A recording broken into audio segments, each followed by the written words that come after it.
Right, welcome back to the channel, Dan Yorks. In this video, I'm going to show you how to make a set of composite drive gates, maintenance-free gates, and a matching path gate. These are easier to make than you think. They look dead professional, but they're not as hard. If you follow the steps and what I show you, I'm going to show you where to get the equipment from, the tools I've used. I think you can make these yourself. Now, I was quoted 2,700 for a set of drive gates and another 800 for a matching path gate. Now that's £3,500. Don't get me wrong, the brilliant gates, the maintenance free, the privacy, second to none, but £3,500. I can do better than that. So that's what I'm going to do in this video. I'm going to show you how I made them, where I got the equipment from, where I got the materials from, and along the way, I'm going to tally up the price and see if we can do them. Well, I've already made them, so I know I can do them less than £3,500, a lot less. You'll be surprised at how much cheaper it is to build these yourselves, and you do not need to be an expert. You can do this, DIY, and I'm going to show you now.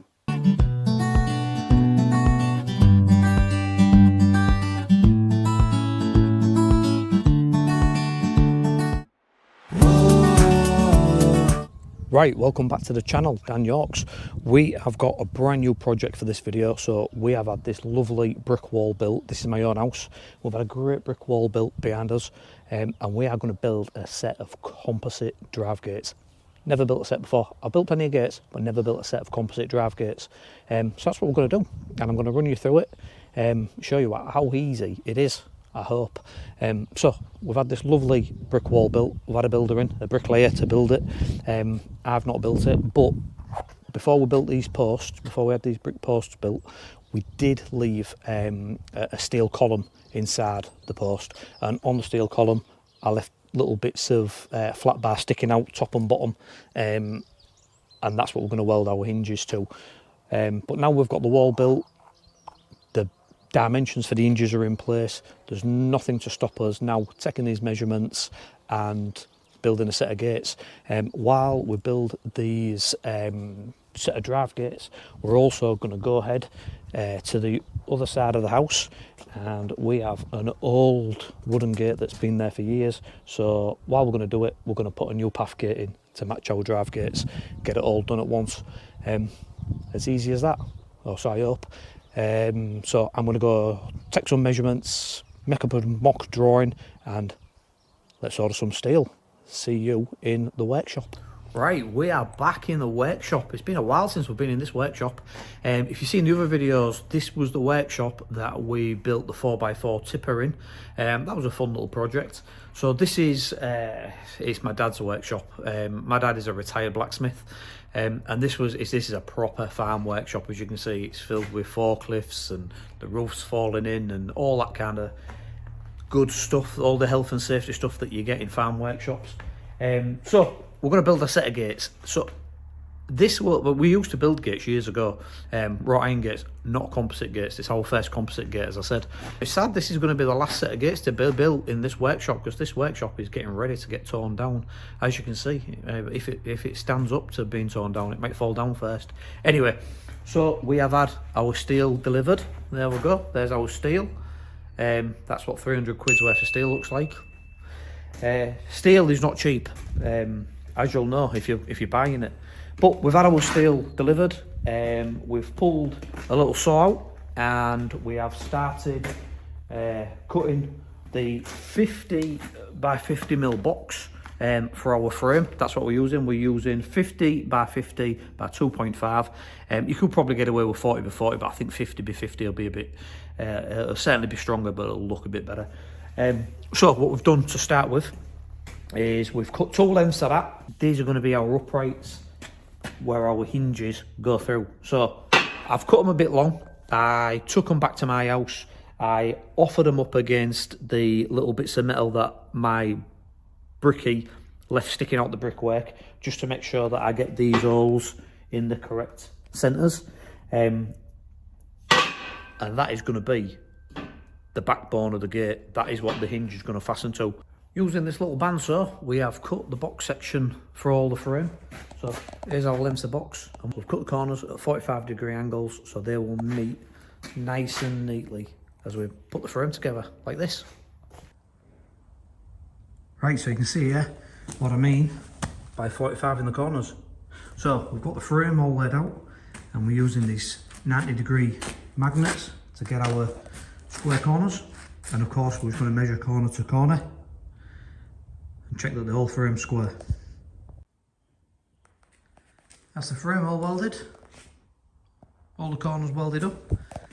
I've cleaned the outside welds with a flat disc, left the inside welds for strength, and that'll give you that nice clean look once that's galvanised and powder coated.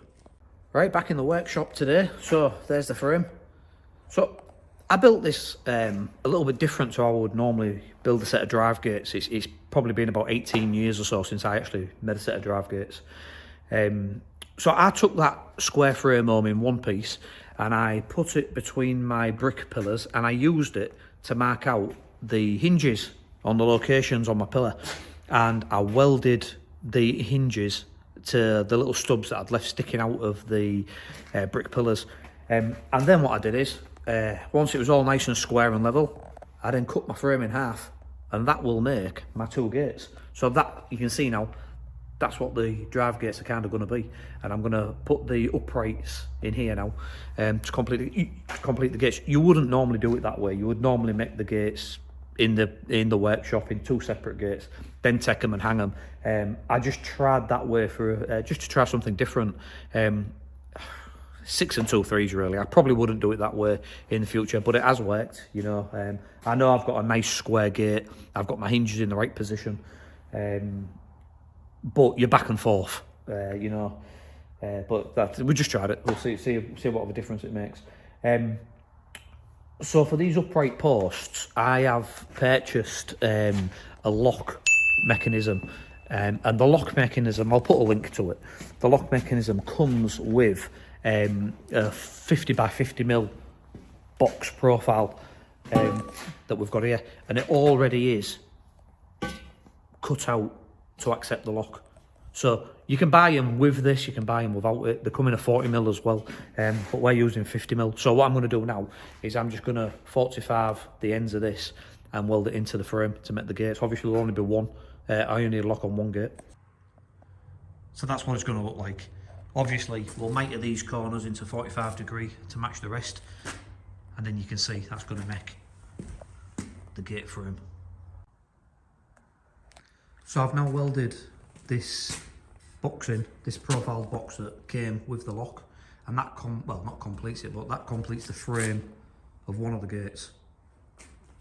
So the little trick that I'm going to do here with the other one, I've still got the final bit of box to go in there. I've got that set in the saw, as you can see. I'm going to flip that over and I'm going to build that one on top of this one so that the two gates are symmetrical. So you can see on these corners here, we've ground a little chamfer on both sides, because obviously that weld gets ground completely off, gets flatted with a flapping disc. So by putting that little chamfer in, we're actually leaving some weld in there to give a bit of strength in the joint. Now we've got the frames made up, we're going to make an angle frame to sit on the inside, 20 by 20 angle, like that. You see? And that's going to, I've got it all clamped in place, and that is going to make the frame for the composite boards to sit against. So that one's set up ready to weld. That's what it's going to look like when it's in place.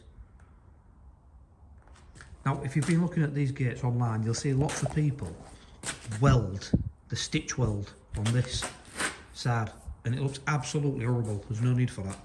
It just ruins the gate, in my opinion. And I think it's quite lazy. So what we're doing is we're going to weld on the inside. Look, it doesn't need a lot of weld. It's only holding the framing, holding the boards in, and you'll end up with a real nice, neat, clean look.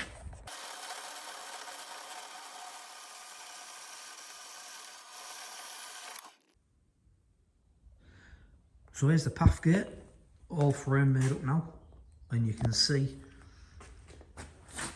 how we've got this angle iron sitting, and it makes a nice frame all the way around for our boards to sit into. and we've got no stitch welding showing, which I think much cleaner. There's just a touch on these corners where we've run the weld through and cleaned it up. So now we're going to flip the gate and we're going to make a similar kind of angle iron frame, just slightly smaller, to sit on the inside, which will sandwich the boards, the composite boards, in place. Now the gate's flipped over, we're going to make that other second angle iron frame, but while it's flipped over you can see now where I've welded the frame, the angle, the 20mm angle iron in to the 50mm box section frame. You can see I've not gone over the top, I've just put 4 stitch welds on each piece of angle, which is plenty. We're only holding composite boards in place. Some of the gates you see with the stitch welding on the outside, it's totally over the top. But all these welds, you're not going to see when it's done. They're all hidden. Right, there we go. That's the frame. Slightly smaller, and that is going to drop in and sandwich the boards in that gap there. And then we're just going to screw through there into this box to secure that frame. We've made the frame slightly smaller to allow for galvanising and powder coating, so it still fits in nicely. Easy as that. We're nearly ready for galvanising. So our galvanisers wants these weep holes drilling, 2 in the bottom and 1 in the top right hand corner. But if you're going to have them galvanised, I'd probably check with your galvanisers what they want. Our galvanisers like 3 holes and about 14 to 16mm in diameter. But before we go to the galvanisers, I'm going to take them home and hang them and make sure there is no last minute adjustments before these gates head off to the galvanisers. Right, that's the trial fit done. We're going to get this little lot to the galvanisers now. Right, that's us 3 days later and 130 quid later, and we are galvanised. Right, it's a beautiful day and we are at the powder coaters. We've just picked it all up, got it all nice and strapped on.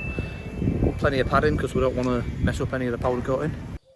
Right, so we're back. The sun is in my eyes, but you can see we've got our frame up. So we've hung the frames, all nice and new and powder coated. Makes everything look better. So now we've got the frames hung, we're going to go ahead and adjust them to get them nice and square. Right, so you can see my adjustable hinge design. Now normally on these gates the hinges are welded on this back face, but if I'd have welded it on the back face I wouldn't be able to open the gates all the way in. The gates would clash with the brick wall, so I've gone for this design what takes it right through the centre of the gate. A little bit tricky, but it's worked. What I did is I took one of these and welded it inside the box, so it's threaded all the way through. I then took one of these and a set of them, and this bit I actually welded to the tab that was sticking out the brick wall, and that means now I can take the gates off and I can just turn them to adjust it, get my adjustment on the gate. Once I've got the gates completely set and happy with them, I'm just going to trim that excess off there with a little grinder, and then it won't clash with my boards, and that keeps my hinges in line with the centre of the gate, which ultimately means my gates will open inwards and outwards. Right, if you're enjoying the videos, like and subscribe. Doesn't cost you a thing, but it helps me build the channel. And comments, I love the comments, I will respond to them. So you can see I've installed the lock. Now these didn't actually come with instructions, but they're self-explanatory. They're pretty simple how they go together. One thing I will say is if you're going to use this kind of lock, you've got to get these gates dead level. It's not like hanging a wooden gate and putting a big galvanised clasp on it. It's like hanging a door. So we've got the gates nice and level. It's quite windy today, you can probably hear it in the microphone. We've got the gates nice and level and all squared up. We are going to now drill 2 holes in the concrete for the drop bolts, and that'll stop these gates moving about as we're putting the boards in. So now we've got the gates square.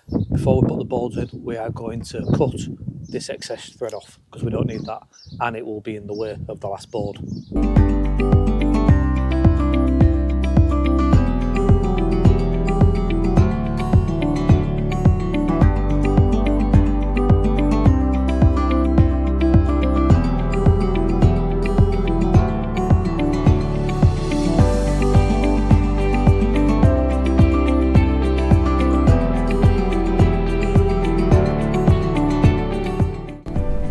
So finally, putting our composite boards in. We're using maintenance-free composite boards. They're embossed finish for a bit of texture, finished in grey, and as you can see, once you got your first board in, just work your way out towards the hinges, sliding each board in, tongued and grooved.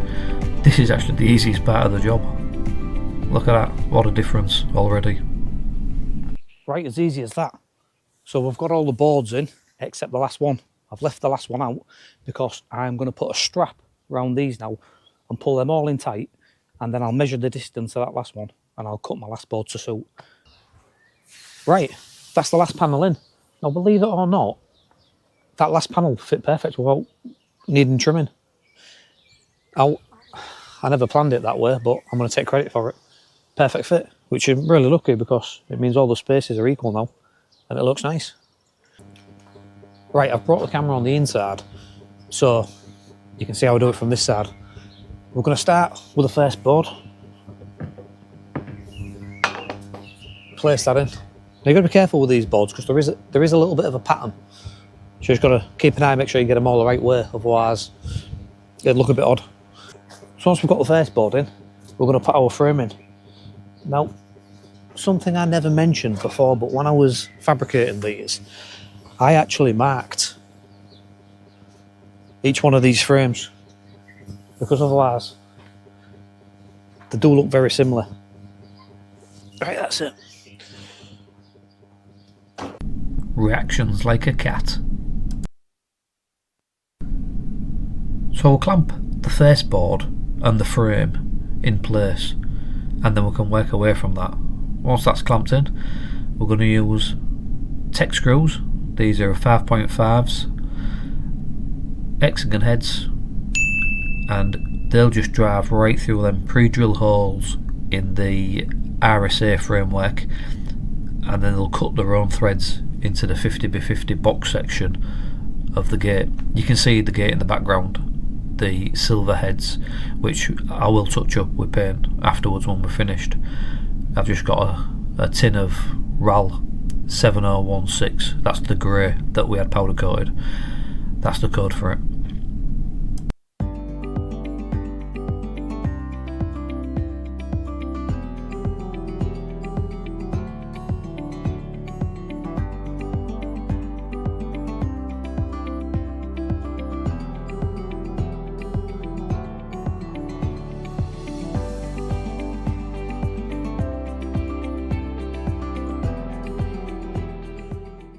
That is a good looking set of drive gates. I am absolutely over the moon with how they've turned out. They do not look like a set of home built DIY gates. They're exactly what I wanted. I mean, I could make a business here making those. I'm not, but I could. So just a little bit of fine adjustment still need doing on the hinges. But other than that, let's go fit a path gate.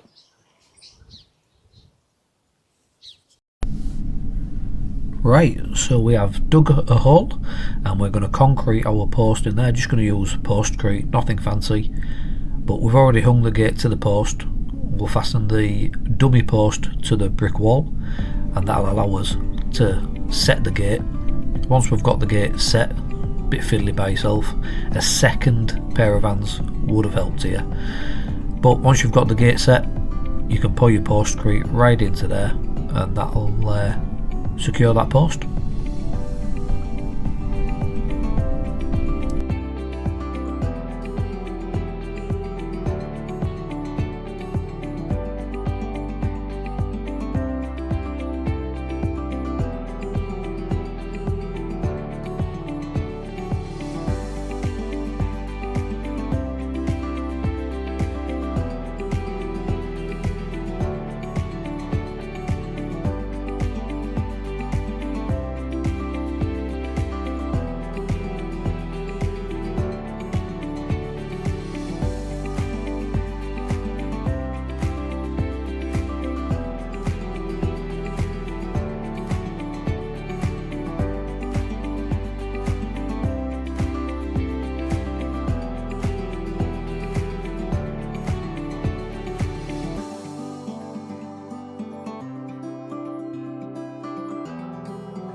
is a nice path gate.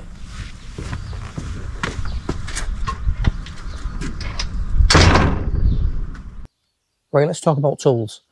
Now, as you see in the video, I had the luxury of using my dad's workshop. But if you think about it, all I was using in that workshop was the bandsaw and the welding machine. Now, if you don't have that available tools and space to you, if you're building this in your back garden, that's absolutely fine. It's doable. All you need is you need a grinder, a little welding machine.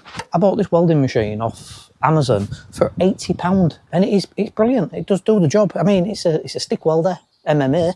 It's not a MIG welder like I was using, but it will do the job. It will stick 2 bits of steel together, no problem. Like anything, I will put a link in the description to these. If you've never done any welding, go buy one of these little welding machines and watch YouTube videos. There's loads of videos out there teaching you to weld, and it is easy. And you'll want a grinder, because if you're going to do welding, the grinder's going to be your best friend. All the cuts I did can be done with a grinder. All the cuts I did on the bandsaw can be done with a grinder. All the welds I did with a MIG welder can be done with this little stick welder. It really is simple. Right, if you've enjoyed the video, like and subscribe. Don't cost you a thing, but it helps me build the channel. That's all I ask in return. And if you've used this video to make a set of these gates, let us know in the comments. I'd love to hear of people using my videos to help them along.